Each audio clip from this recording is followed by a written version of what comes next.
Hello everyone, good morning. Firstly, just a massive thank you for coming here. It's the first, as far as we know, Military Emissions Gap Conference. Also, thank you for bearing with us with the venue change and for your patience over the past week. A couple of sort of housekeeping notes about the venue. So toilets are just around the corner on this floor. The Wi-Fi is King Centre Premium. You shouldn't need a login to get onto that. Coffee is at the back of the room, and lunch will be served downstairs. If you can't remember any of that, just find me at some point, and that's fine. We have, could you move the slide along? So we've got a little Menti questionnaire for you all, which will just give us a bit of an idea about who we've got in the room and also who we've got watching online. So you can either type in that or come up with a QR code. And that's just a couple of questions that you can answer at your own pace during the morning. And then I think that is everything. I'll pass over to Ben. Great.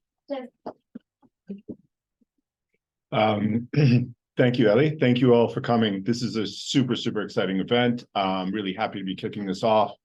Panel 1, overview of the military carbon footprint. We have 3 great presenters, which I'll introduce in a second. I'd like to take a moment and thank Ellie for incredible dedication, making the conference a reality. Really unbelievable work. I just, I'm sorry. I know. If you saw behind the scenes, like, wow. Also, I'd be remiss if I didn't take a second here, and I'm only going to take a second. I know I could talk a lot, but to reflect on how we've come along as a group of really sort of disparate researchers, with an idea 3 years ago at COP26 to start working on a military emissions gap. For some of you in the room in particular, you've been working on this issue even before then, some years prior. And the idea was to begin drawing attention to the critical hidden problem of military emissions reporting. Jump 3 years later, a book, multiple journal publications, hundreds of media sort of spots, multiple international panels, and whether you like it or not, you're now all part of this network. You can't get out, so bring you back in. However, if anything, this conference is just a start, a way to start putting these things together, a way for researchers to speak to civil society, policymakers to discuss, challenge, and push back on this void of transparent accounting, right? And moving forward from there. So I'd like to begin. I just want to give a brief overview of who's going to be presenting. Linsey Cottrell, who's environmental policy officer of the Conflict and Environment Observatory. She's a chartered environmentalist and an experienced environmental practitioner. Linsey's worked on greenhouse gas emissions, supporting the integration of environmental protection and human disarmament programs globally. And she'll be speaking in a second. Carlos Ferreira, who's sitting next to us, is a researcher from the University of Coimbra, Portugal, which I had to look up and looks absolutely fantastic. We are super all very jealous of where you are, by the way. Well, at least I am. With a PhD in mechanical engineering, specialized in industrial ecology for the past 10 years, he's been researching environmental issues, military systems, environmental impact, and munitions. He's also been researching on REACH regulation, NATO programs, human health, and ecosystems. Online, we have Magnus Sparrevik. Sorry about that. A senior, mispronouncing your name, senior advisor in environmental sustainability at the Norwegian Defense Estates Agency. He's an adjunct professor in environmental sustainability in Norwegian University Life Science and Technology. And also very proud to have Reuben Larbi in the room, who's a research fellow at the Division of Health Research at Lancaster University. He's a former research associate at the Lancaster Environment Center on the UKRI ESRC Concrete Impacts Project. My name is Benjamin Neimark. I'm at Queen Mary, University of London, and the principal investigator of the Concrete Impacts Project as well. I'll be chairing the session, and I only ask that we kind of keep to time, 16 minutes. I'll be a little bit militant on that, just to make sure we have enough time to take questions at the end. Okay, great. Thank you all. Hello, everyone. I'm delighted to be here. Thank you, Ben, for the introductions. So I'm going to be giving a bit of a general overview about military and conflict-related greenhouse gas emissions. So where are we now, where we need to be, and the importance of getting there. So last week, I would say we had a day of significant contradictions on climate change. On one hand, we had the UN Secretary General, Antonio Guterres, who said that humanity had opened the gates of hell and urged leaders at the UN Climate Ambition Summit to turn up the tempo on climate action. In contrast, here in the UK, the Prime Minister, Rishi Sunak, announced a rollback on the UK net zero policy. And the chair of Ford UK summed it up nicely for me in that we need three things from government: ambition, commitment, and consistency. We equally need this, I would say, when looking at greenhouse gas reductions across the military. So a very brief introduction about my organisation, the Conflict and Environment Observatory, CEOBS. We're a UK charity working to increase the protection of people and ecosystems from the impact of armed conflicts and military activities. In 2021, we joined colleagues from the University of Durham and the University of Lancaster in the UK, and we set up the Military Emissions Gap website, which I'll explain a little bit about later. But first, I wanted to share this slide, which I think is particularly useful. This month, the Stockholm Resilience Centre published their assessment of this set of 9 planetary boundaries. Crossing these boundaries increases the risk of large-scale, abrupt or irreversible environmental change. Boundaries, of course, are complex and have many interrelated processes. Although we are here today to specifically think about greenhouse gas emissions and climate change, we mustn't forget that a focus on climate change alone won't be enough. For 2023, you see here that 6 of the 9 boundaries are now assessed as breached, with just 1 on ozone depletion well below the boundary. So the ozone layer is recovering because of the success of the Montreal Protocol, demonstrating that global corrective action is possible. So getting on to greenhouse gas emissions and a quick reminder of why the focus on the military. First, they are huge consumers of fossil fuels, and there's no sign that this can change anytime soon, despite energy efficiencies and programs to look into alternative sustainable fuels. We have long equipment lifespans, which means that there's some fossil fuel dependency which is locked in, and there's some relatively little opportunities always for retrofitting. Secondly, we know relatively little about the overall impact of global greenhouse gas emissions from the military. And this is because, as I'll be explaining more, there's so many gaps in the data sets. And thirdly, we know that this does need to change given the risk of increased emissions with increased expenditure. Global military expenditure reached a record high last year, with annual military expenditure increasing to around $2.24 trillion. And it's more vital than ever that we see improvements in understanding military and conflict emissions and getting concrete measures in place to reduce them. So it's obvious that data is important. You need data to provide evidence, to influence policy, and to initiate change. It's also needed to track progress, identify where focus may be needed, promote awareness, and demonstrate success. So in 2021, as Ben alluded to, we set up the Military Emissions Gap website, which was set up since we realised when you're trying to review data on the military's greenhouse gas emissions, it really wasn't very visible, and sometimes it's really difficult to understand where it sits within the UN reporting framework. We wanted to get a better understanding of what was being submitted, and we wanted to see what the data was telling us. So data is requested by the UN military fuel use, but as I said, it's pretty difficult to find, and it sits under energy under category 1A5, other, not specified elsewhere. And this covers stationary fuel use and mobile fuel use. And because of the other, this means that the data also includes other civilian sources. Military fuel use data can also be reported elsewhere, and it might be aggregated with other transport or sector categories. It's not often clear where data on military bunker fuel use, for example, sits as well. So looking at the data that's supplied to the UN, it's not really possible to get a very clear picture. But looking at the data that was provided this year, so this is emissions data from 2 years ago, so it's 2021. All of the Annex 1 countries, so these are the dark shaded ones, considered the industrialized countries, only 5 submitted the disaggregated data in line with the UN obligations. And I'm including Norway in there because their stationary emissions have consistently fallen and now they're reporting them as not observed. So no useful data was provided by one of the non-Annex 1 countries, so they're all the lightest shade ones here, which make up so these are the non-Annex 1 countries that fall within the top 60 with respect to military expenditure.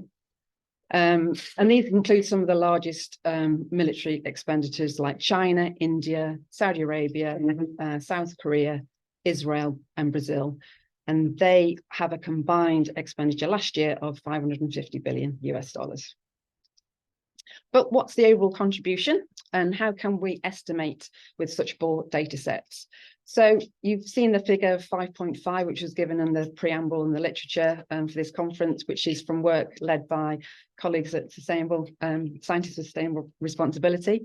And because the UN data is so poor, this estimate was based on other available data. So this included looking at active military personnel numbers and considering a stationary emission using published energy data, which is available from the UK, Germany, and the US, and applying that depending on where personnel were based around the world.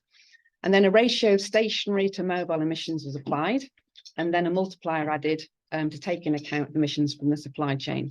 And this gave an average of 2,750 million tonnes of CO2 equivalent, or 5.5% of global totals, or around about 85% of all the emissions from all the passenger vehicle use. And putting that into context, I'm sure you might have seen this slide before. If the military was a country, it would have the 4th biggest carbon footprint in the world, which is higher than Russia. And this is a broad estimate because, as I've said, we've got lots of data limitations. So for the military, we generally find that there's some published data on fuel use, a bit more limited data on purchase energy use, and very little data on the scope 3 emissions. So that's all the other indirect emissions from up and downstream activities, including all the supply chain. We've also got another category that we've named scope 3 plus to try and capture other emissions relating to warfighting activities or perhaps even some training activities, of which until very recently no data was known. And so this 5.5% is just the day-to-day military activities only, and it doesn't include all the emissions from warfighting activities themselves. And it also doesn't include the additional contribution from non-CO2 heating effects from aircraft flying at high altitude and the contrails or vapor trails. And according to the UK greenhouse gas conversion factors, they recommend applying a multiplier of about 1.7 to take account of these non-CO2 effects. So militaries, as we know, have large and complex supply chains, and we know emissions from supply chains typically far exceed that of an organisation's own emissions. Scope 3 emissions obviously vary depending on a sector. For example, for the infrastructure manufacturing sectors, this is estimated to be around about 4 to 7 times higher than an organisation's own emissions. The 5.5% estimate assumes a multiplier of an average of about 5.8. So the majority of emissions are actually coming from the supply chain and not from direct fuel or energy use. So some countries do report their emissions, and this is really encouraging, but scopes do vary and typically cover energy at military bases or fuel use from operation of military equipment only. The UK MOD also in 2022 have started to include scope 3 emissions on business travel, commuting, waste, service family accommodation, energy. And NATO have also recognised the need for better reporting and have developed a methodology for NATO's civilian and military facilities and installations, which was published in June this summer. Although not aimed at NATO members per se, it could still be used to facilitate their own reporting. Before publication of this NATO methodology, we did set out our expectations of what we think would be included, and there's no surprises here. Scopes 1, 2, and 3, there's nothing out of the ordinary, and this is mimicked in NATO scopes as well, except perhaps for use and disposal of munitions under scope 1. You'll also see here that the kind of breadth of scope 3 plus categories that we've got here, covering war fighting and other military training activities, perhaps. And these are needed so the impacts of a conflict on the climate can be better understood. And the NATO methodology doesn't quite go far as that yet. We know that data reported to the UN is not incredibly helpful, but given the contribution that the military has to global emissions, you'd expect to see it addressed in other submissions as well. So the Paris Agreement on Climate Change requests each country to outline and communicate their post-2020 climate actions known as their nationally determined contributions. And NDCs are key to achieving these long-term goals of the Paris Agreement on our national actions that parties undertake, including the domestic mitigation measures. Parties are were asked to submit new and updated NDCs by 2020 and then every 5 years, regardless of what kind of implementation time frames they have. And looking at the NDCs submitted to date for the top 20 countries in terms of military expenditure, which is around $1.9 billion, we don't see any inclusion of the reduction of the need to reduce military emissions. In 2020, the UK adaptation communication did make reference to the MOD's forthcoming climate change and sustainability strategy, which was really good, but this wasn't then mentioned as far as I can see in the 2022 NDC. And then, for example, Australia's NDC has a commitment to reduce emissions of their government agencies, which is great, to net zero by 2030, but they exclude defence and security agencies in that. The report from the UK's House of Commons Defence Committee was published last month as well, which found that the MOD can do much more to measure and reduce its emissions without actually eroding military capacity. It highlighted the need for better reporting, better understanding of total emissions, and separate reporting by top-level budget holders and setting consistent milestones and targets. Progress is also being made by NATO, as I mentioned earlier, the issue of the NATO methodology this summer. This is a good step forward. Most critically, though, it excludes emissions from NATO-led operations and missions and other activities such as training and exercises. So we need to understand how this is going to be addressed in the future. A compendium of best practice was also published, and we'd really welcome an annual update of that. And there are some positive things that are mentioned in this compendium. Denmark, for example, are saying they're going to be covering Scope 3 emissions in the coming years. Norway's continuing to do its reporting, which it's been doing since 2012. Slovenia's got plans to do their full carbon footprint, so that's Scopes 1, 2, and 3, according to the Greenhouse Gas Protocol standard. Spain's acknowledging the need to collect data. The Netherlands are also acknowledging the need to consider more sustainable procurement with respect to the fact that it'll increase as you increase military material. So to conclude, transparency and improvements in reporting and data is critical, and we need emissions properly addressed under the UN and within nationally determined contributions. We know that improvements in reporting are possible, and steps are already being taken and started to be reflecting in some country reporting. And so we just want people to be curious, to check what their government's reporting, as well as their military's contributions and how this is addressed in current and in future NDCs. Thank you. Thanks.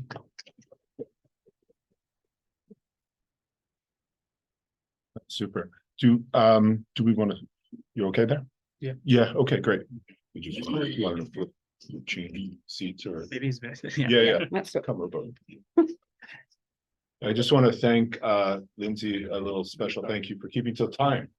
You get an extra, see everyone, you get a little extra if you stay till time. What we think. One more. I don't know. There Yeah. you go. Okay. Wow, this is really organized.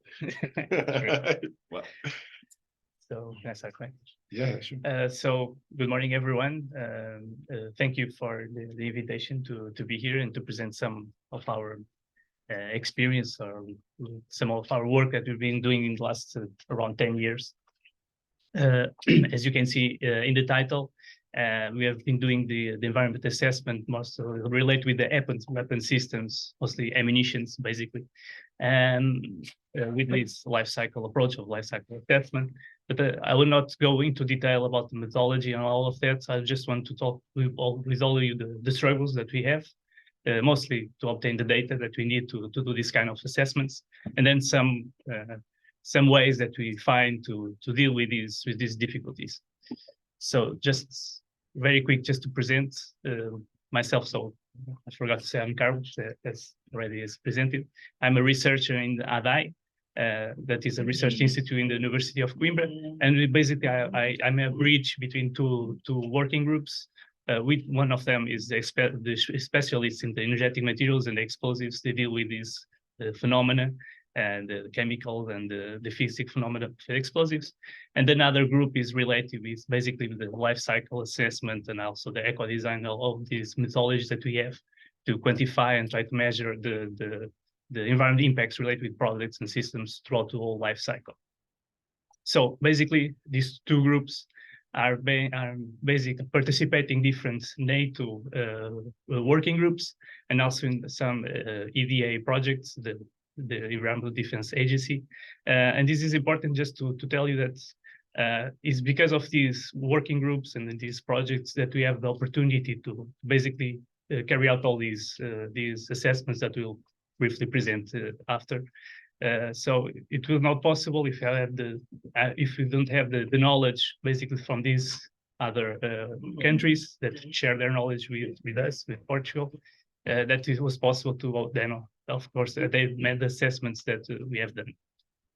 So I will start with the beginning. So the first thing that why we basically assess these environmental impacts related with the energetic materials was because the motorization company in Portugal want to know what the environmental impacts related with the disposal of their ammunitions. We have some in Portugal, of course, in our country is the same thing. We have some obsolete or old ammunition that need to be disposed of.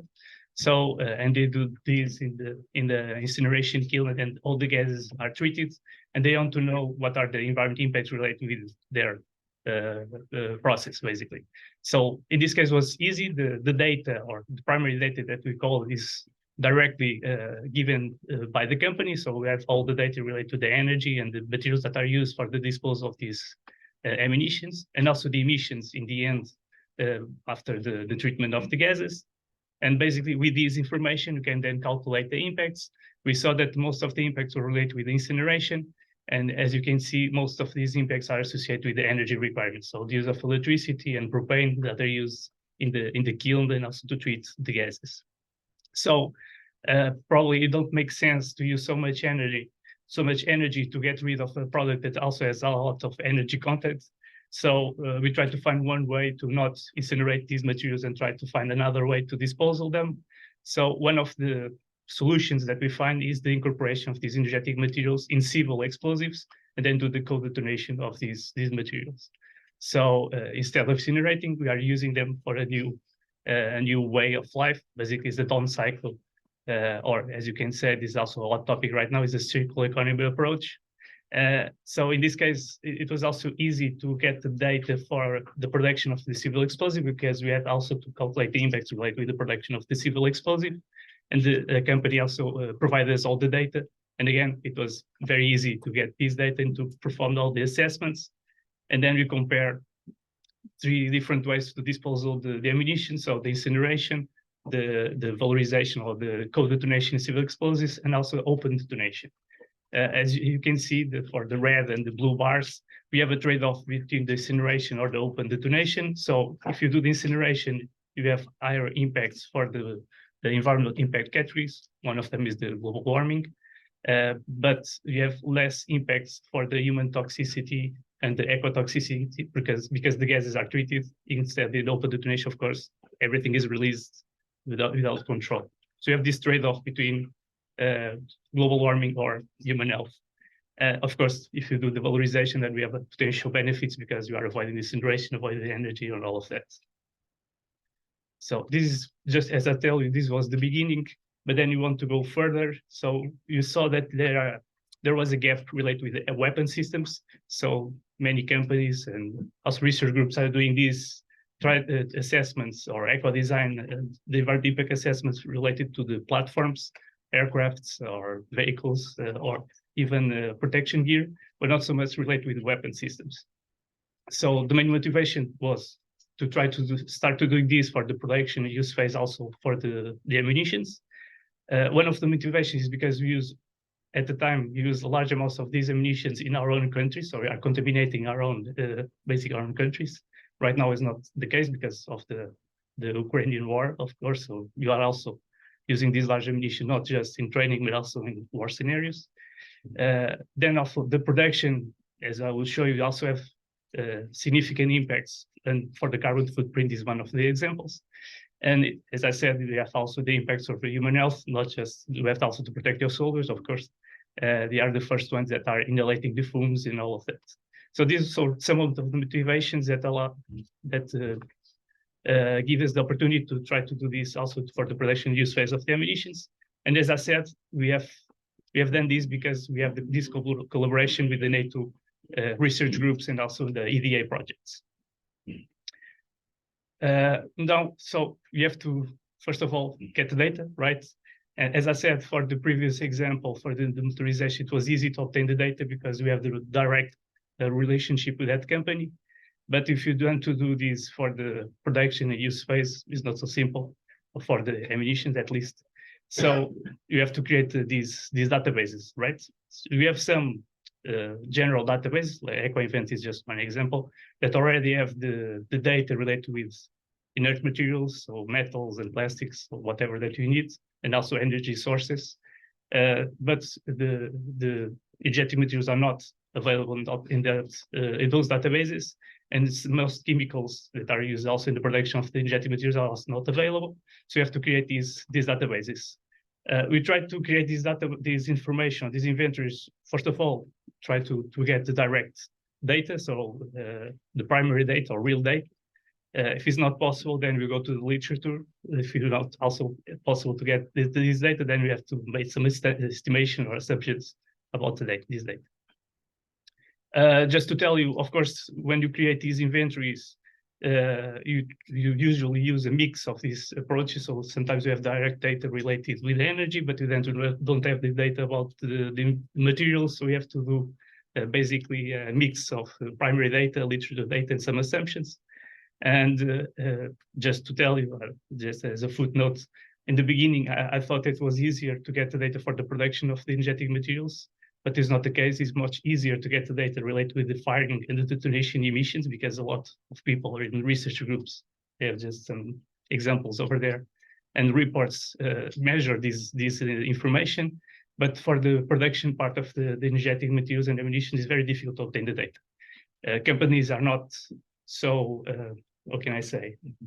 Not easy, yeah. So it's not easy to obtain the data because they don't want to share it, trade secrets, or they're just not want to share the data, and I understand why. It's their business.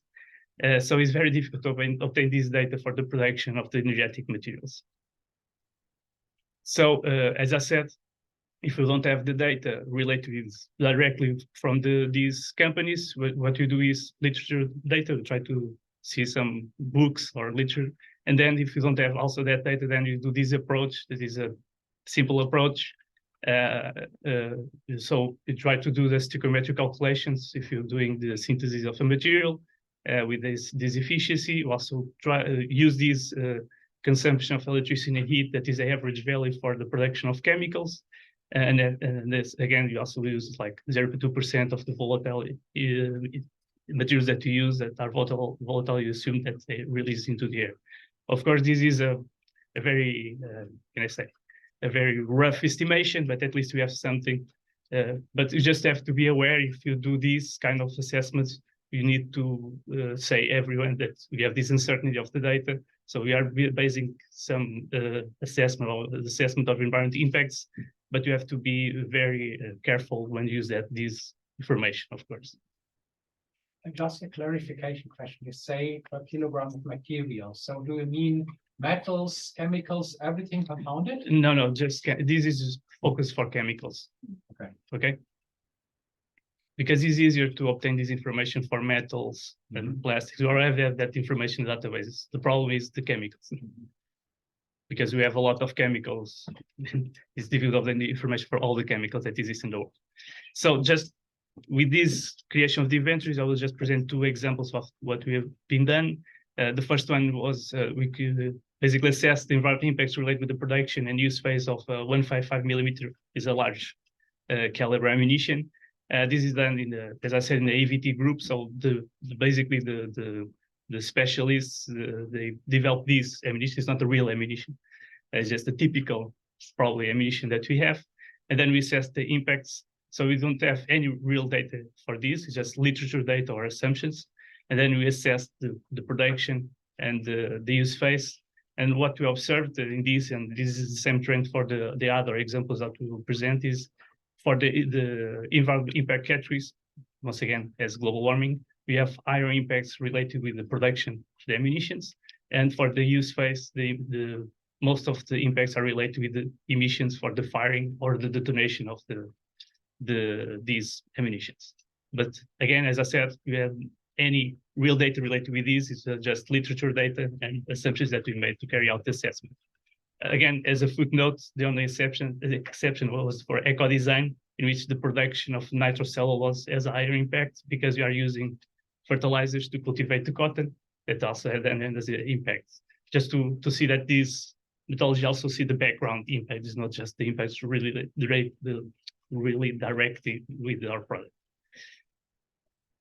Another example, and this is the last example, we made eco design with 4 different type of bullets. The objective was to take out the lead from the projectile and the primer, so make 4 different combinations with the lead and without lead in the projectile in the primer. So we have done the assessment for the production and use phase again, but in this case we had the direct data from a Romanian company that produced this kind of ammunition. So we have not just the materials that are used, but also the energy and all of that is used in the assembly of the ammunitions. And the emissions were also basically directly measured by a military academy from Romania. So, wait, sorry. Yeah. So as I said, this is the data. So all the data for the components for the 4 different ammunitions, probably not easy to see. Also the energy, the electricity, the natural gas and water that you use for the assembly of the ammunition, something that we don't have for the large caliber ammunition. And then the emissions related with the 4 different kinds of lead and without lead in the primer and the projectile. And in the end, when you compare all these 4 ammunitions, we observe the same trend. So production has higher impacts for the environmental impact categories, and the emissions has higher impacts for the use phase. But as you can see for the human toxicity, if you take the lead from the primer and from the projectile, you can see that almost, because most of these impacts are related with lead, the human toxicity impact. So if you take the lead, the effects for the use phase almost disappear, and then the production is a higher contribution for the toxicity impact categories. But again, we have a trade-off. If you look for the ecotoxicity, you have higher impacts for the non-lead ammunitions because the projectile is, in this case, is a composite of copper and nylon, and the copper emissions has a higher impact for the ecosystem. So again, a trade-off. And this is important because if you are doing an eco design approach, you can try to predict what will be the impacts. And so basically, you can see with these results that the copper and nylon projectile is not the best solution. So you can try to use another type of materials and try to also decrease the impacts for the ecosystems. This slide is just to show you that this is not a black box. So you can see what is contributing, as I said, for the production phase. So you can see what is if it's the projectile or the propellant that is contributing for the impacts. But also, again, you can see that, I hope that you can see, the blue bar is the energy requirements. In this case, we consider the energy for the assembly. And again, the energy has a higher contribution for the production part of the impacts. And again, you can see also what are the emission, what are the substances that are basically contributing for the use phase. So you can see also what are basically what we want to take out of your ammunition if you want to decrease the impacts also for the toxicity.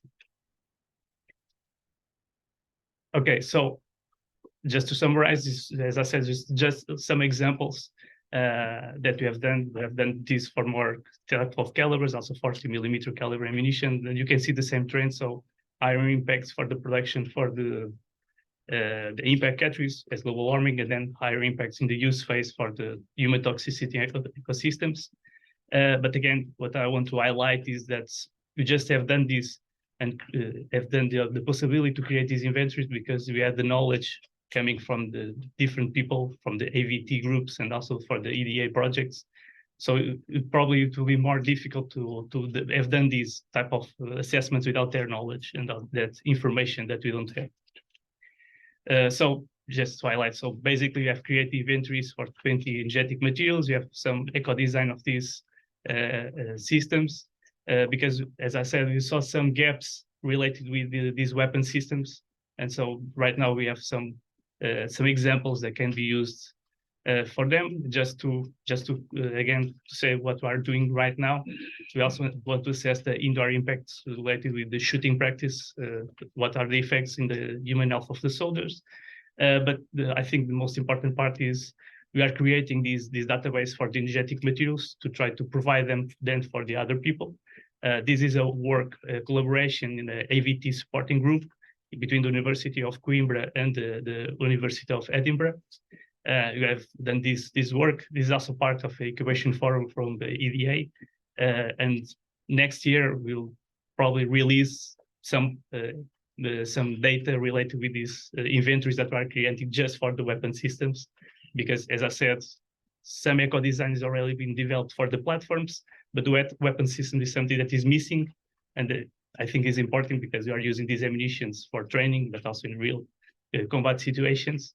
And they then will have an impact, not just in global warming, but also in the human health. So we want to try to deliver these databases to cover this gap related with the weapon systems. So thank you very much for this opportunity.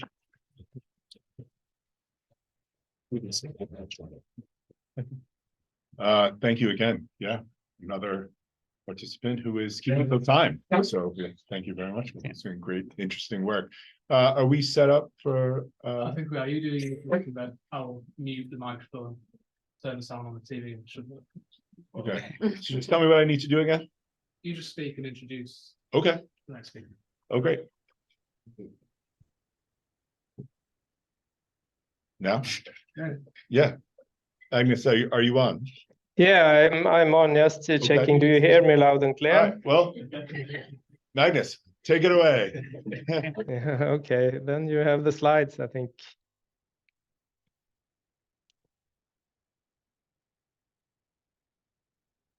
Are you having the slides to change for me?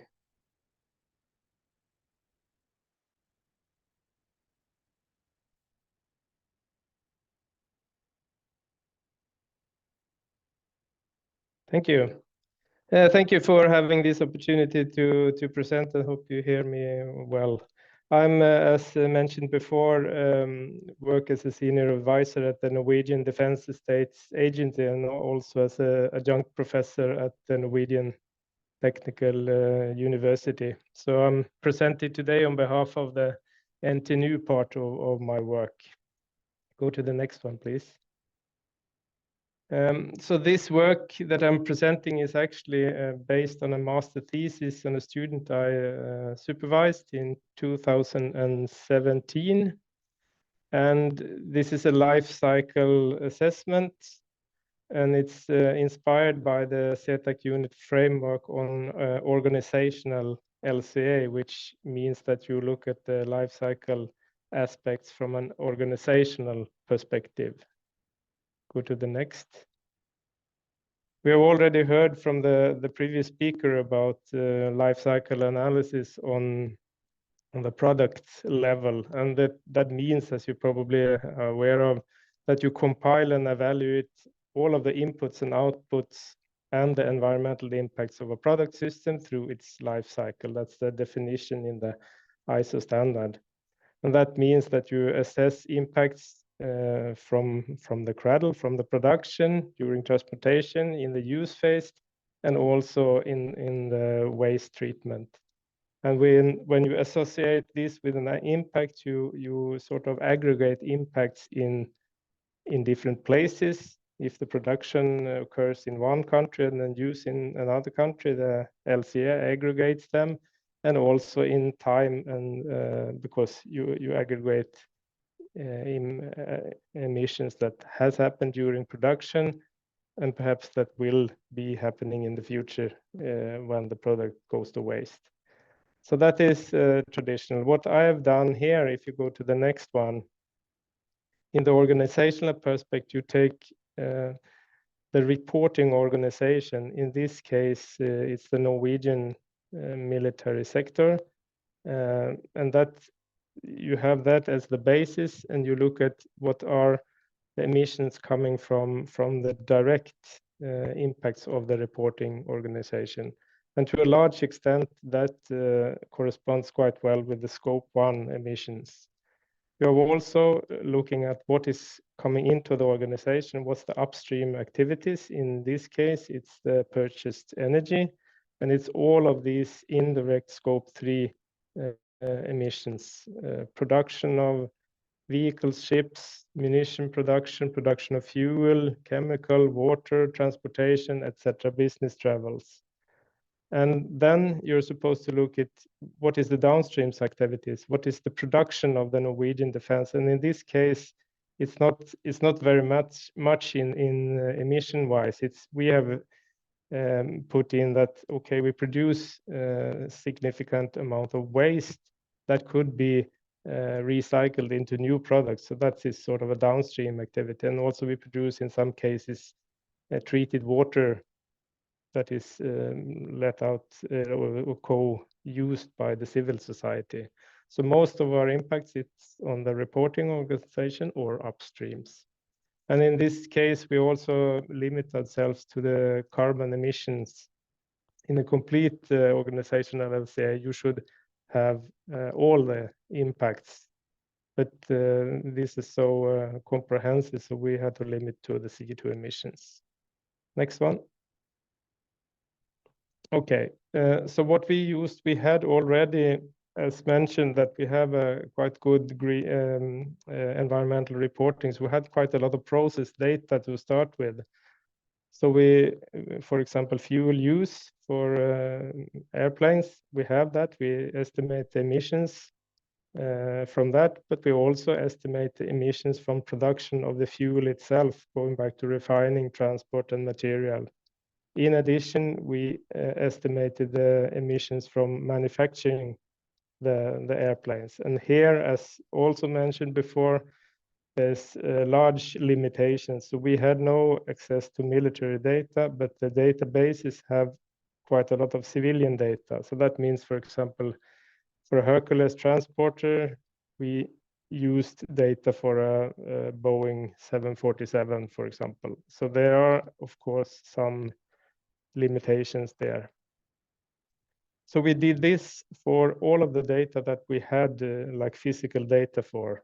And if you go to the next, and then we combine that with using economic data, because all of the purchases for the Norwegian defense are recorded, and they are structured in a national account, which is publicly available, at least on an aggregated level. And we paired those economic figures with emission factors for each category. So, for example, IT purchase has its own emission factor. And by doing that, we can sort of fill in the gap, especially in the scope 3 emissions, to have a more complete greenhouse gas account. The thing with these emission factors are that they are much more generic. So they are sort of a mean value for this kind of purchases for the whole of Norway in some cases and Europe in some cases. So they are good to have an estimate, but they are maybe not so good to put specific indicators on when you talk about reduction. But anyway, we did that, and we combined these two, and we looked at the cases where we had both data. In those cases, we used process data before economic data, because we consider them as more precise. The next one. So these figures actually summarize all of the results.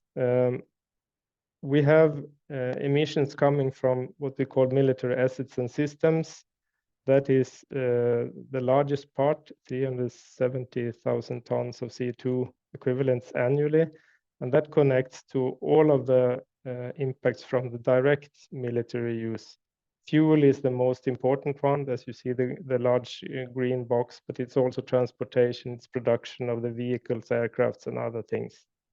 However, there are also a significant portion coming from operational assets, which means this is all the civilian services, goods that the military are dependent on to function. It could be business travels, traveling back and forth to the garrisons. It could be ICT, procurement and use, other kind of services like canteens, like horses, whatever, and other things, operational things that they need. And that is quite significant as well, mostly relating to scope 3.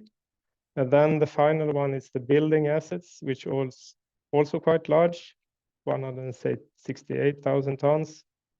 And that is mostly connected to all the construction activities and the embedded emissions from material production. As you see, the local heating in Norway is quite small because we are already phased out the fossil fuel use for heating, and the electricity is almost 100% renewable. So that's why this one is so small in Norway. So by looking at these ones in together, we have a more complete picture of the emissions compared to just look at fuel use, for example. If you go to the next one. And this one shows the distribution between the emissions coming from the production, use phase, and end of life phase. For this economic data, these are sort of integrated, so you cannot separate them. It's only one value that is connected with all of these 3 stages. But for the production data, we see that indeed for ships, vehicles, aircrafts, most of the emissions come from use of fossil fuel as expected. But there is also a small portion coming from the production of these fuels that are normally in the reporting is not included. So it's a little bit more of these ones. And in this one, you see that the dominating emissions from the direct use are the ships, aircrafts. Those are the 2 most important ones. Go to the next one. This one shows how much of these emissions, scope 1, 2, 3, are coming from the defense sector compared to the total Norwegian consumption. And you see that we are roughly 1% of the total greenhouse gas emissions. We are 10% out of the public purchase. Then it comes the private, but the most is of course household consumption. And that's quite naturally, even though we are a resource intense activity, it's only like 20,000 people compared to 4.5 million. So the household consumption is still the most important. But that is anyway to put these numbers into a perspective. Go to the next one.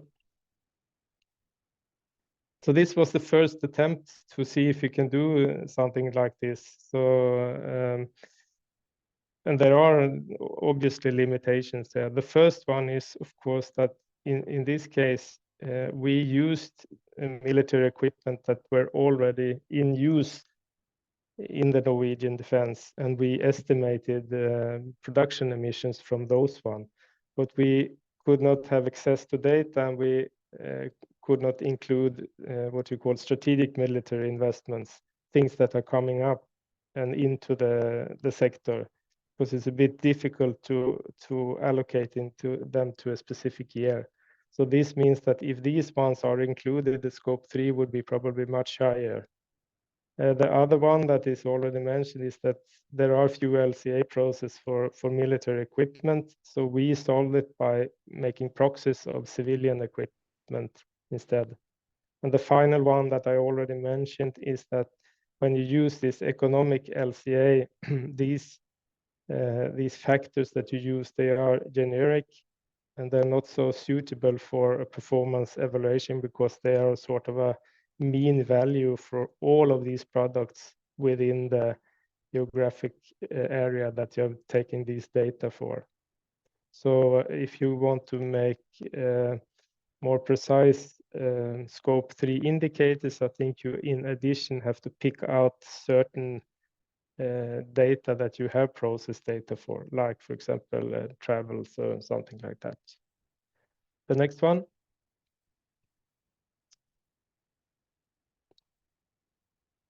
Do you have the next one, please?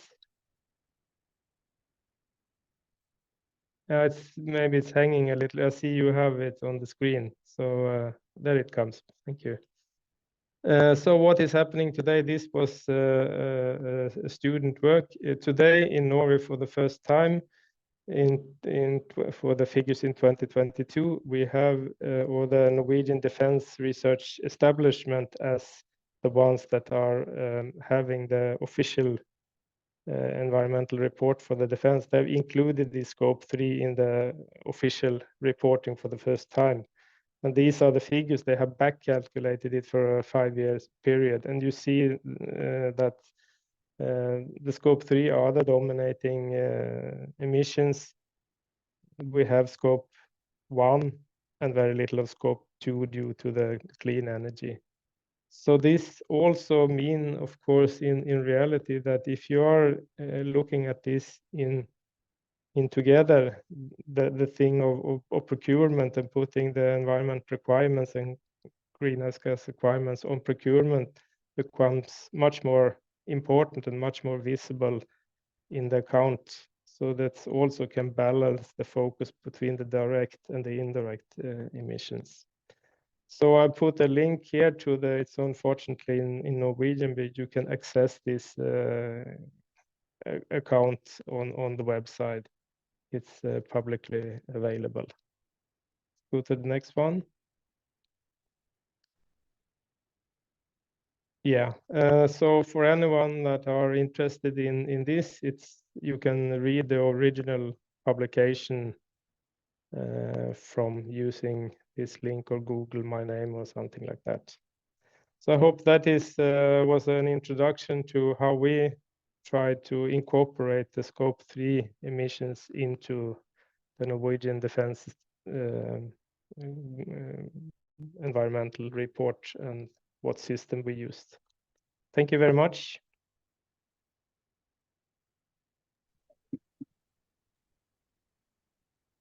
That's super. Very cool too. Do you want to? You can stay. I guess you can sit here. No, it's already. Oh yeah, come.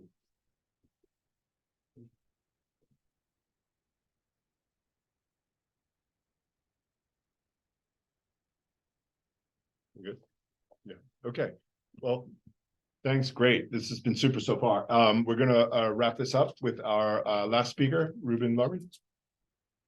Okay. So thank you everybody for coming here today. So I think the earlier speakers have set the tone for me to present this. So specifically, I'm looking at the hidden carbon footprints, mainly from an examination of the US military's use of concrete T-walls. This piece of work was done collaboratively with Ben and other colleagues from Durham University and Lancaster Environment Center. Okay, so I believe that the impacts of war are generally known, as we may have heard today: casualties, displacements, and damage to property and all that. But a key part, as earlier speakers have highlighted, the gap in emissions. Parkinson and Cottrell, who are all here with us, estimated the amount of carbon that the EU emits from its 2019 budget of military emissions. And then the US also has been highlighted earlier in this one. So we see the enormous amount of carbon emissions from military activities globally.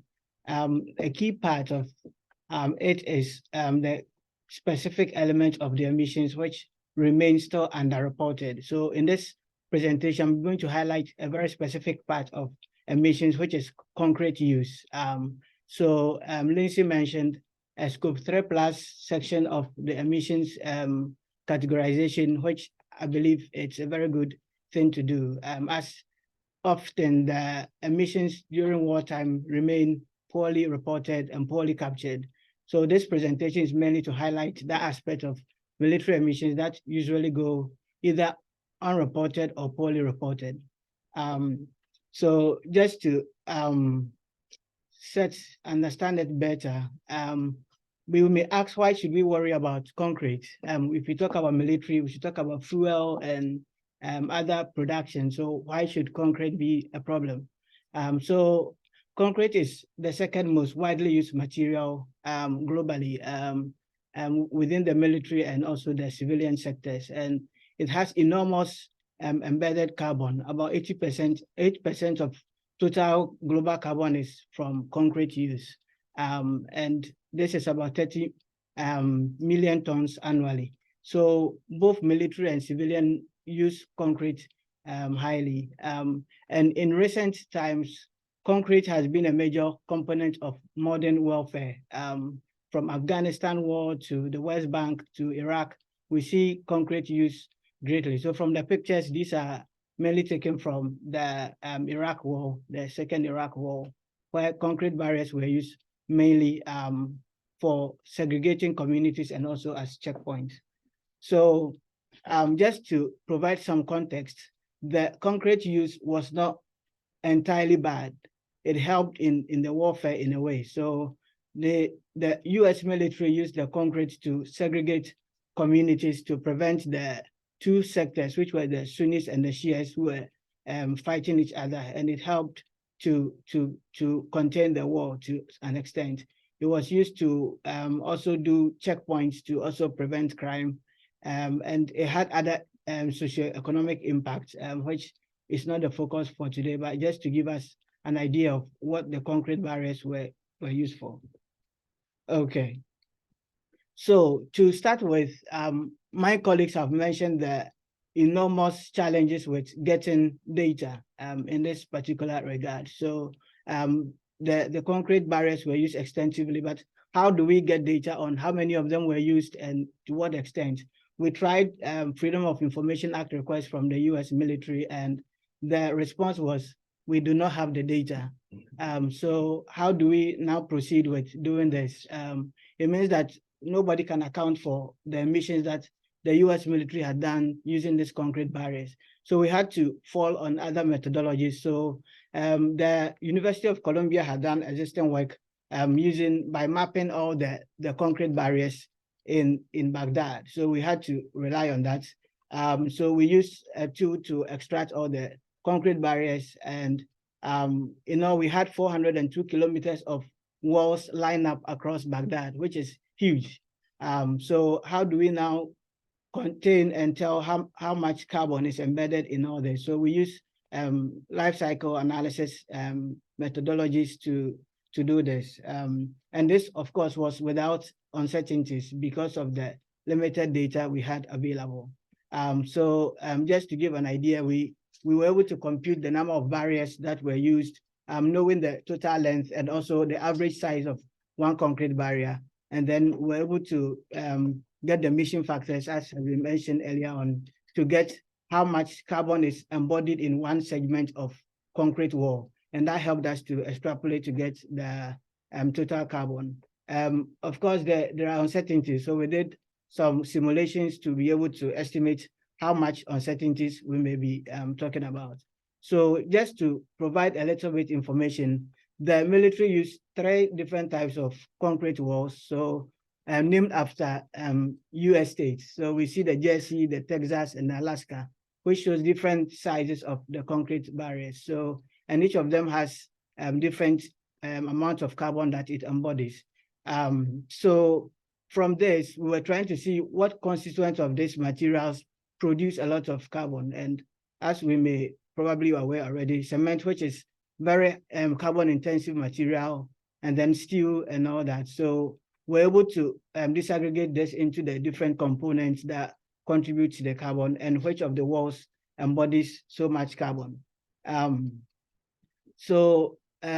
part of the uncertainty estimation, we had to do some scenario setting of what combination of these walls may have been used in different settings to be able to tell the range of emissions we are talking about. So we saw anywhere between 303 to anywhere between 200 to 303 kilotons of CO2 equivalent from this. And from our best estimate based on the literature and interviews we did with the US military, we chose the third scenario, so which means about 200 kilotons of concrete of carbon emissions were from the barriers that were used in Baghdad.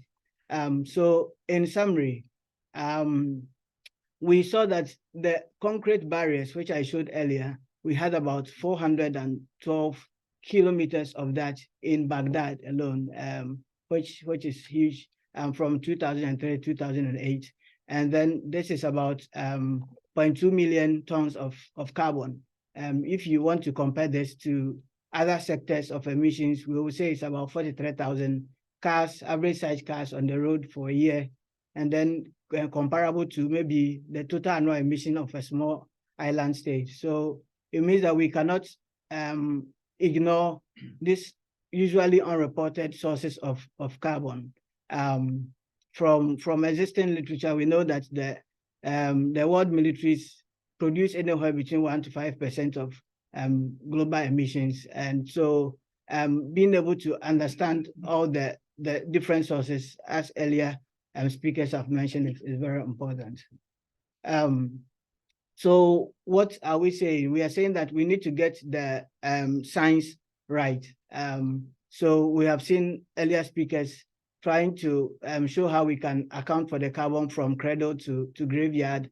So for concrete, we see that from the extraction of materials, rocks and cement and all that, to where the concrete barriers are packed up, the piles are no longer in use. So how do we account for all the emissions along this supply chain? And we are saying that these are the things that we need to be focusing on so that we don't underestimate the emissions from this. So more research is certainly needed in this kind of regard. So a work in progress is that we are trying to do a review on the military emissions gap. How is it being reported in the literature? How is climate security being conceptualized in the literature and all that? So that is a work in progress that we are focusing on at the moment. In terms of actions to get this done, I think some of us may be familiar with this, where in COP26, a section of us were there to highlight some of the gaps in the data and some of the difficulties of doing research in this particular area. And I believe from that is beginning to gain some momentum. And then, as Linsey mentioned, the military emissions gap website also tells us who is emitting what and in what quantities, what is going unreported. So it's all these are like efforts getting to get the military emission reporting on track. And then finally, I want to thank the Concrete Impact Project for providing the inputs for this particular research. So thank you very much, everyone, for listening. Reuben gets an extra little clap. You're keeping under time. But thank you very much. And thank you to all our sort of panelists and online. And we're going to move to questions. We're going to take some questions from the audience. And then, of course, Owen's going to help us sort of moderate a few questions online. Just put Magnus on that screen. Sure, perfect. That would be great. You need to come here to do that. Yes. Do what you need to do. A show of hands of questions. We have 2, 3. Okay. So if you want to go ahead, yeah. Number 2 and 3. Yeah, and Axel Michaelova from. Can you just yeah? Thank you. You introduce yourself. Follow this lead. Introduce yourself very quickly. Thank you. University of Zurich and Perspectives Climate Research. My question relates to the indirect emission impacts of ammunition. So Magnus, in his presentation, essentially said it's immaterial. At least I saw that were the columns where the emissions were negligible. And of course, Carlos, would you agree with this statement that greenhouse gas emissions from the life cycle process of ammunition production are immaterial compared to other sources of emissions? Great, thank you. I'm gonna actually take all three questions, right? And then we'll go through and have the people respond. Yes, please.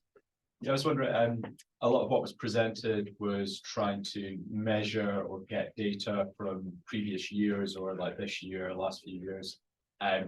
What I'm not sure about is whether there is like projections, roadmaps from any country anywhere showing the next 10, 20 years. And I wonder, does that exist? And then if it did, it would kind of indicate they'd have to present a number for right now. And does that match to what you see, or does it just not exist? Great, thank you. And you introduce Oh, yourself. sorry, I'm Finley Asher from Safe Landing. You're not gonna get away with that. Yes, please. Yeah, so my name is Leonard Klerk. I'm from the initiative of GHG Accounting of War, and I had a question to Reuben. So you show the slide of the 3 different types, and then the embodied carbon in kilograms per CO2 per cubic meter. And maybe you can explain why the numbers differ so large between the first one and the other 2. Great, yeah. Do we want to address those 3 questions, Carlos and Magnus? Yeah. Sure, go ahead, please. Sorry. Okay. If I get your question is to understand if the indirect impacts from emissions are worse than for the other kind. Well, are they relevant or not? Magnus said they are not. Yeah, I will say that it's probably difficult to answer that question because the lack of data and the lack of information. So basically what I show you about the impacts about the emissions, I would say that there is an underestimation of that value. That is a mean average value, and probably is underestimation because we don't have the data for the energy requirements. I'm not including the data for emissions, the treatment of the wastewater, that is a big issue for the production of TNT, for example. So I would say that is an underestimation of the data information. Then related with the other products, I would say that it depends of the platform that you are using, of course, because it's difficult to compare consumable, that is explosive, and a transport platform or whatever that is used for a long period of time. Of course, the use of fuel then increases the impacts, and ammunition just used in one time, if it's done right, of course. So it's difficult to me to say if it's not important or not. It also depends of the quantity that is used of the ammunition. So usually you use in training. In Portugal, you don't use too many ammunition, but if you go to the United States, probably they use a lot of ammunition. So it probably depends. So just real quick, Magnus, do you want to respond to that, and then we'll move on? Yeah, I mean, what we did here was some simple. Are you hearing me? Yeah. Do you hear me? Okay. Yeah, no, what we did was some simple calculations of combustion and CO2 emissions from the use itself, and we had some data from upstreams. So we are definitely probably underestimating some figures here, but that's how we had to deal with it. We took all the data we had and we used it in the picture I showed. But for us, I mean, ammunition is of course extremely important for the leaches of metal from shooting ranges, and we have discharge permits and we measure all of this. So for example, the work we have done with the phasing out lead in the ammunition has been important. So there are also other aspects of ammunition in addition to the greenhouse gas part. Okay. Yes, please. So the concrete barriers had different sizes based on the use. So there were these small Texas barriers that were used for checkpoints. So these are like 6 feet short walls that are used to prevent vehicles to vehicle movement and all that. And then we have this like 12 feet, which we call the Texas ones, usually around communities to segregate the communities and all that. And we have the huge ones that military mainly used as the bases to fortify the bases. So it's kind of different sizes, and then the amount of concrete that goes into it then varies. So the main component of that is the cement. So the size or the volume of the concrete influences how much carbon it will embody. So that's how come we have a very wide range from the Texas, which is for checkpoints, to the Alaska walls, which are huge for fortifying the basement. So we had to put all that into consideration, the small ones and the large ones, and then do a scenario to see the combinations of all this, in which way they have been used. So that accounts for the wide range. Okay. Yeah, Lindsey? Finley's question on the projections, and whether anyone's looking at future projections for the military. I'm not aware of anything that's been done, and I suppose the limitation will be, if we don't know what's happening now, what's our baseline and how can those projections actually move forward? So unless someone who's here from the military know otherwise, yes, Julian. Yeah, it's Professor Julian Linsey. I'm chair of NATO study group, and I'm on into scope and climate change.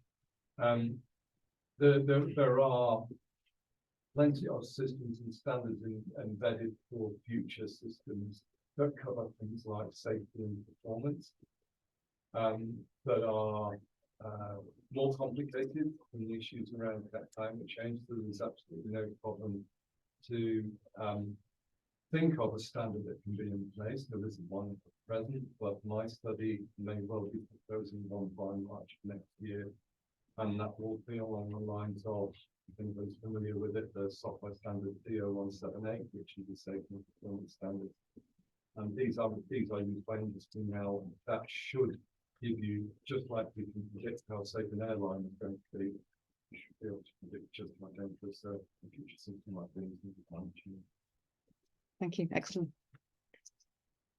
Okay, you have Another question at the back from James. Yeah, we have one. I'm just going to take all three. We have one, two. It's not a question, it's an answer. Okay, we like that too. So if you go online. We don't know your name. Sorry, it's James Clare, and you'll be hearing from me later. Oh, okay, great. So if you go online and look in terms of your question for all central governments, UK central governments, we should be using the Reuben supplemental cost and carbon chart decision. About methodology. Then the next question is it being used, but then actually aware it actually dictates how we cost carbon, what it means in terms of procurement. So in theory, what we're talking about is that future, we should be able to see what that future trajectory is for all those that are applied to that point. So that's the viewpoint stuff. I don't fully understand. So we have the Norwegian inventory for all of the different elements of the Norwegian military. What I'd expect to see is, what does that look like in 2025, 2030, 2035? Yeah. Are you saying that exists in the UK? No, I'm saying, well, again, should we take it offline? Otherwise everybody can do it, and then some of it will be answered when I speak in it. So. Okay. Okay, great. Yeah, good. There were hands up, so we have. Okay, we're gonna start 1, 2, and then 3. We're gonna hear all questions. Yeah. Question for Magnus. And your name? Sorry, Luke Harrison. Good. You mentioned at the end of your presentation about the importance of placing requirements on suppliers and contractors of equipment. Any success from a Norwegian perspective? Great. Okay. Yes, please. I just want to have clarity from all of the speakers, maybe citing the second person. My name is Edward, by the way. Hi. In terms of taking these data that are reported, do you take account of double reporting? Taking, for instance, the second person that presented, we talked about the use of fuel, then we talked about the production of the fuel, the emission from the production of the fuel, and we also talked about the emission from manufacture of the aeroplanes. All of these is captured and given to the military. So do you people factor in double accounting, as with respect to the baseline reporting, double accounting, maybe the figures are actually, company has actually accounted for it, the laboratory is also accounting for it and reporting it as its emission, so double accounting. Great question. Name and question. I'm Anna Black, the University of Glasgow. Thank you so much for all of your presentation. I just wanted to ask, I don't know if this is going to be an answerable question. You like this? But based on the statistics, I think one of the slides was saying that the emissions are between 1% and 5%, which is obviously quite a big difference. Based on the various positions that you have in the research that you've done in different areas, do you have any idea of what you think the actual statistic might be, could look like? Unanswerable question. We love it. Thank you. Do you want to go down the panel, and if we need to address a question to us, we can, or did you just pass? So I think Magnus was the first question was directed to him. Yeah.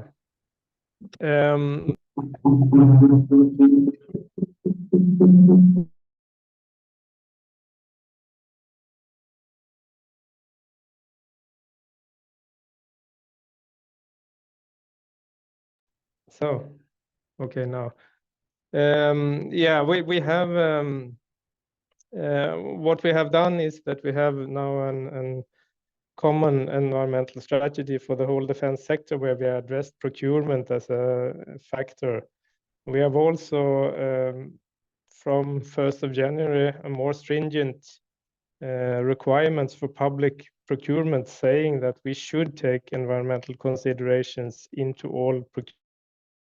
But in reality, it's of course much more easy in the construction sector, where we've done it for several years, putting requirements on production emissions of concrete, steel, everything, greenhouse gas account on houses, etc., compared to military purchase, which are much more difficult to set these requirements are. But we are in the startup phase, at least for this work. You wanna...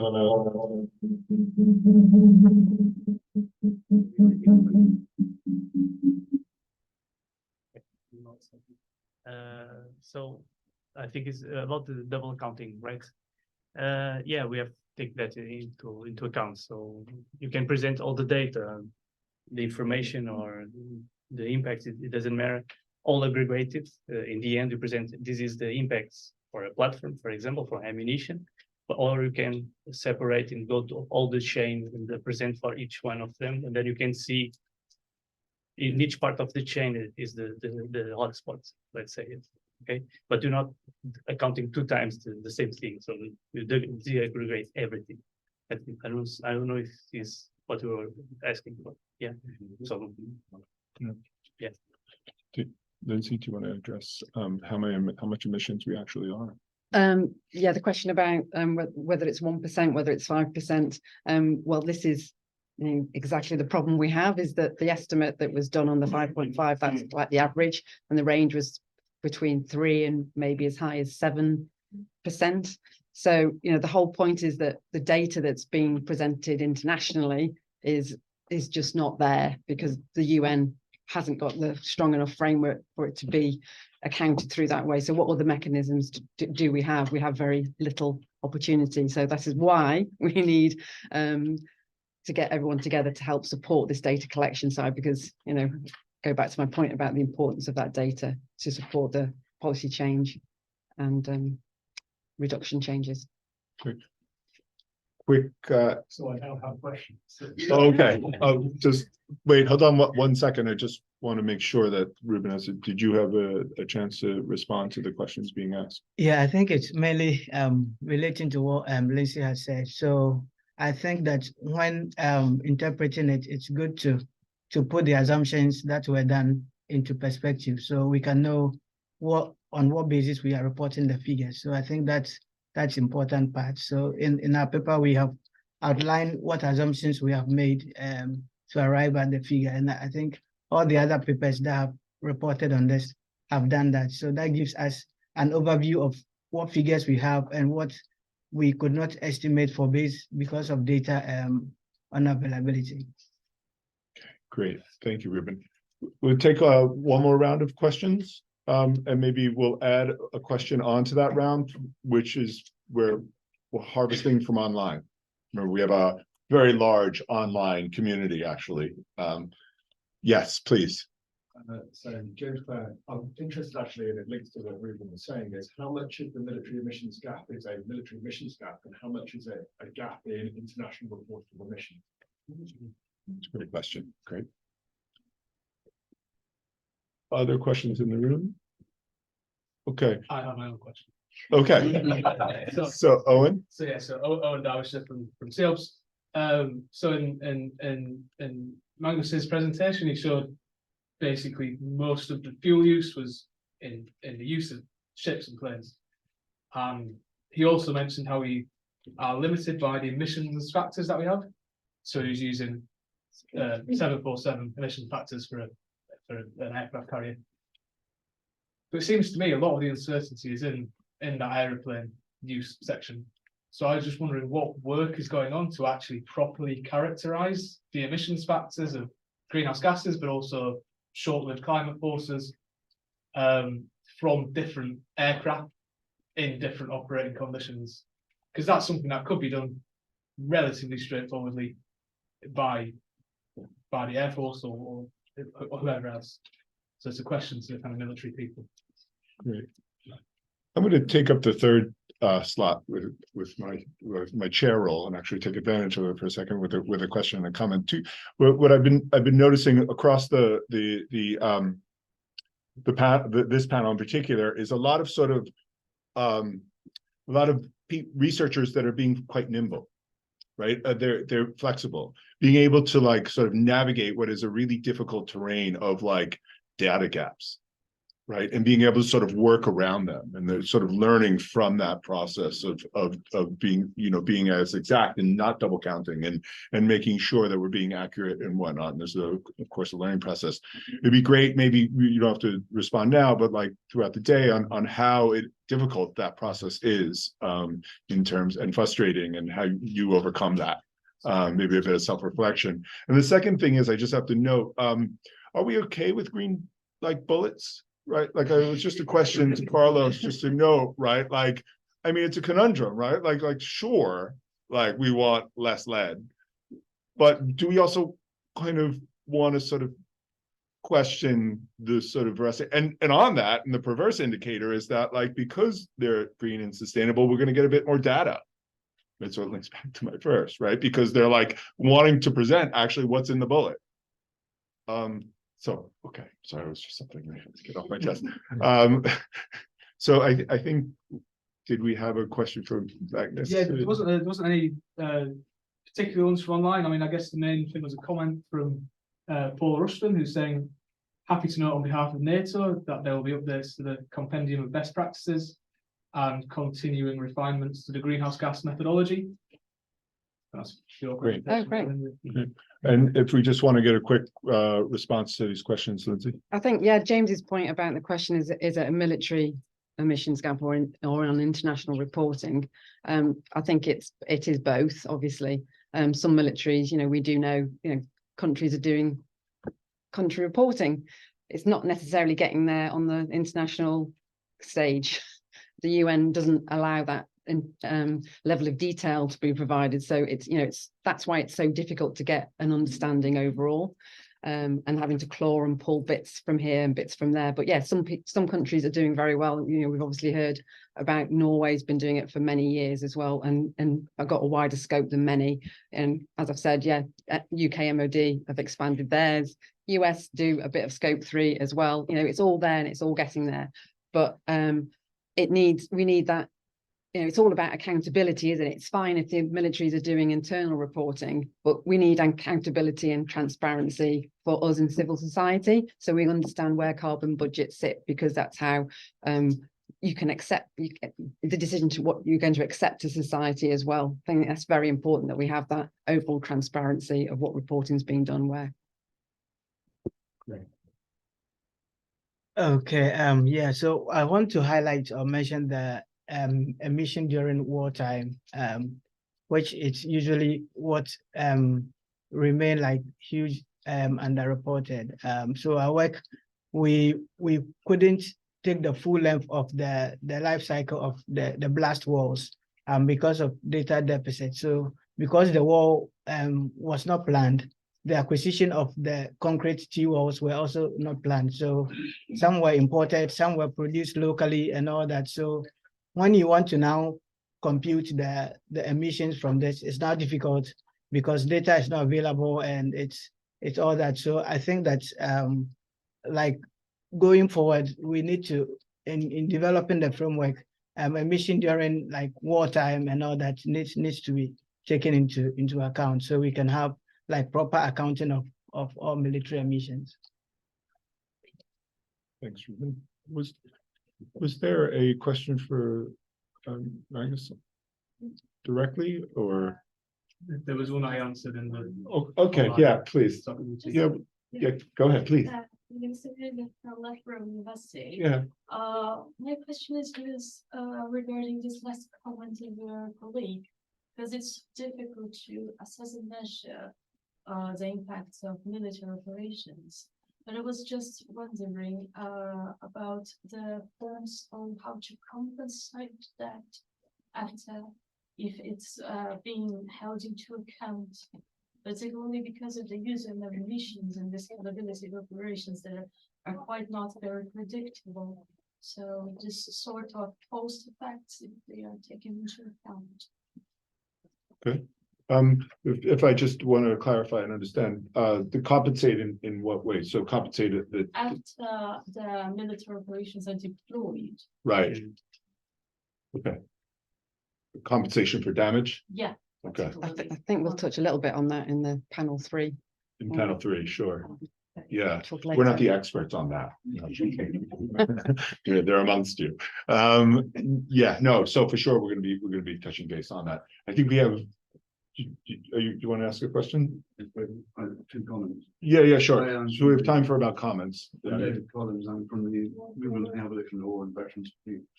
I don't want this to sound trivial, but when you mention green bullets, should we really be burying the bodies in the earth and not cremating them to avoid carbon? I mean, that's a horrible thing to say, but it's kind of connected with the idea of sort of making war, the main point, making war with less emissions. And the second one is, if you fulfill your diplomatic objectives and desires via, there's a choice. Do you want to fulfill your diplomatic objectives via war or by negotiation? What is the difference in the carbon footprint of that? It's a big question. Yeah, sure. And then Excel.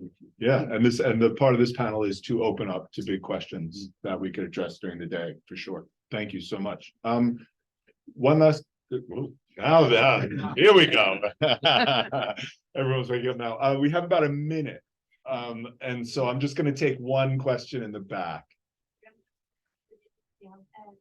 Body still my expertise is on the burial of the dead and treatment of the dead.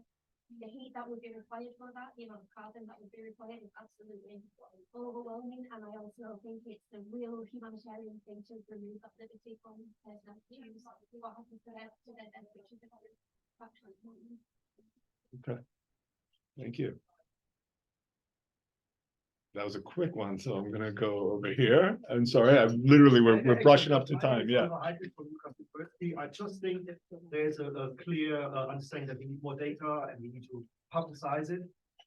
And when you look at industry, they have done this for the last 20 years, and then they are being labeled as greenwashing. Do we not, if we have more and more data, is the military not all of a sudden also being under the spotlight to say, okay, they are just greenwashing because they're providing all that data. So there's a danger that the more data is out there and we interpret the data, that the companies or the governments are being seen as greenwashing. Good critical question. Thank you so much. And last question, I promise. It's not a question, it's just a sort of rounding off the whole concrete thing. I also work for Cottrell, which is a construction company, and I am aware that there are preservation orders in place in Japan on large concrete monoliths. And they're being stopped from being pulled down and rebuilt because concrete actually reabsorbs carbon dioxide after it's been erected. So I don't know whether we're accounting for that as well, but I'll try to pull down the concrete and use it as hardcore is actually not seen as to emissions of the rubble itself. Great. I want to thank all the panelists and you all for a great first session, really kicking off. It's going to be a superb day. So thank you.